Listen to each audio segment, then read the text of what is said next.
A devastating plane crash in South Korea has left at least 177 people dead. The Boeing 737-800 plane, carrying 181 people on board, it skidded off the runway at an airport about 180 miles south of Seoul earlier today. Cleanup continuing this morning after the aircraft exploded on impact with a concrete wall at Muan. That's the international airport there in South Korea. Video of this crash is graphic. We want to give some of our viewers a warning because you may find this disturbing.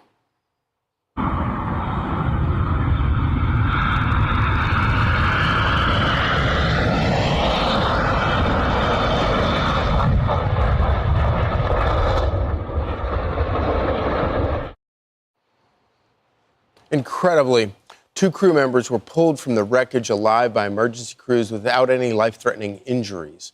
Local officials say the control tower issued a bird strike warning shortly afterward.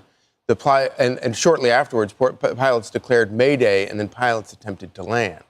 Reports also saying the Boeing 737-800 jet's landing gear was not deployed during the crash landing. Sad story that played out on many people's social media timeline, and right there for all of us to see this morning as well how it occurred. Let's bring in Mike Boyd. He's an aviation consultant to shed a little more light on this sad tragedy in South Korea. Mike, when you see that video of the crash, what stands out to you? Number one, the gear is not extended. The flaps are not extended, which would indicate that there was a major hydraulic failure of some kind there. Oh, wow. I understand that even when there's a hydraulic failure, there's a mechanical way of dropping the landing gear. That was not done. I think we're going to be kind of in the dark here till we find the cockpit voice recorder and the black box for this, because it looks like there was a bird strike from some earlier picture of it. They did vector the airplane around to the other end of the runway, so there was control. But landing at this speed or coming down at this speed with the gear not down, and it looks like that airplane suffered some major hydraulic failure of some kind, and we don't know what that will be until we get the black boxes. Mike, the black boxes have been found, so hopefully some answers will come soon from that. But I'm curious, like, if you could explain for those of us who don't know a lot about this, how can a bird strike, what impact does that have? And also, this hydraulic failure, is that entirely mechanical, or could there be a pilot decision or problem with that as well? Well, there are a million backups on this airplane. It's extremely safe, and that's what a lot of people are saying. They can't understand why this airplane was landed on that runway at that speed with no flaps, with no gear. There might have been something else involved, but a bird strike on an engine might shut an engine down. But there's so many redundant systems there, it just doesn't make sense. So we're in the dark here, but we know this: the runway is 9,200 feet. It's a very long runway. It did come in hot and high, hot and fast. We don't know why that was. The real issue, that airplane was probably damaged more than we think. And it may not have been just the bird strike. There might have been other things that happened to that airplane. We don't know.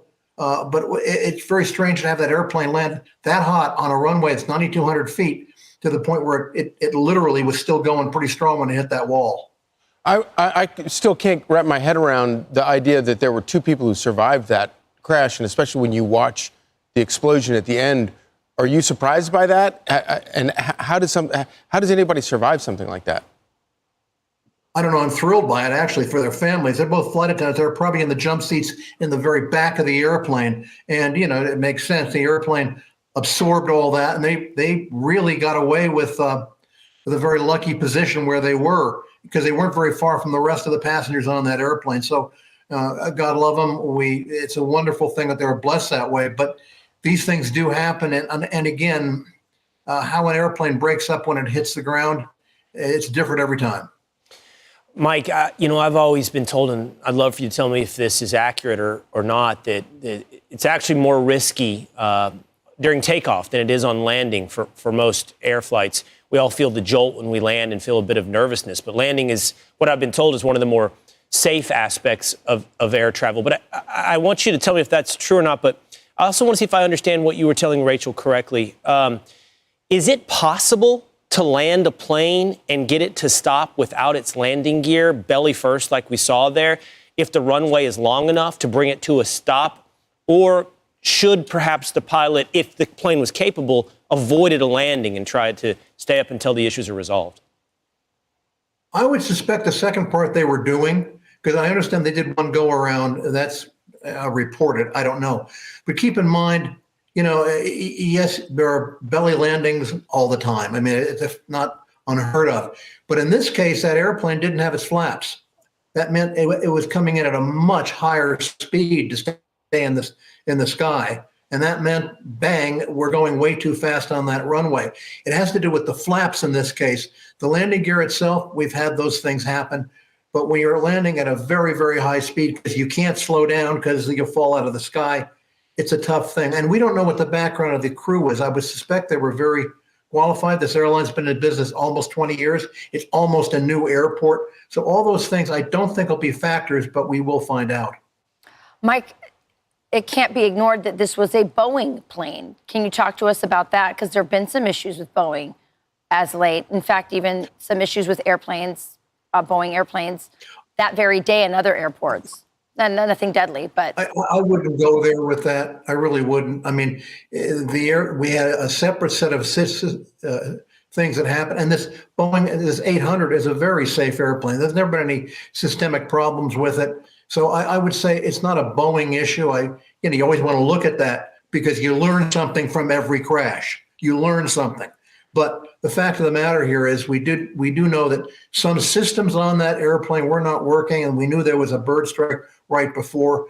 That's probably the path they're going to go down right away, although every path is open. All right, Mike, we appreciate you jumping on with us early this morning and help us understand a little more about this sad tragedy in South Korea. My pleasure. Thank you, Mike. I'm Steve Doocy. I'm Brian Kilmeade. And I'm Ainsley Earhart. And click here to subscribe to the Fox News YouTube page to catch our hottest interviews and most compelling analysis.